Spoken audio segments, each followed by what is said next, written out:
বন্ধুরা, আজ দুপুরটা তেমন একটি ভালো ছিল না, বলা যায়। রোদ, খরতপ্ত রোদ। অথচ আষাঢ় শ্রাবণের অনবরত বর্ষাই ছিল আবহমানকালের বর্ষার চরিত্র।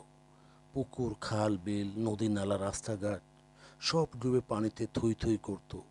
এক নাগাড়ে 7 দিন থেকে 10 দিন, 15 দিন ব্যাপী ছিল সেই বাদল ধারা।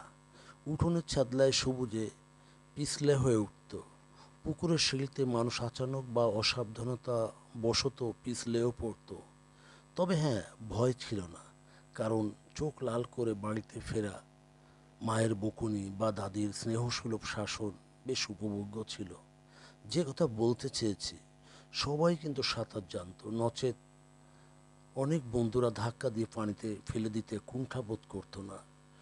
সবাই হাপুস হুপুস কম বেশি পানি খেয়ে তবেই না সাঁতার শিখত। আর এখনকার দিনে সাঁতার, হাডুডু বলতে গেলে দেখাই যায় না। কিন্তু তখনকার দিনে ক্রীড়াঙ্গনের যে কোনো একটি অংশ হিসাবে হাডুডু, সাঁতার তার আবশ্যকতায় বজায় রেখেছিল। তবে বলতে গেলে মন্দ না যে এই রৌদ্র অনেকটা প্রবাদ প্রবচনের মতোই।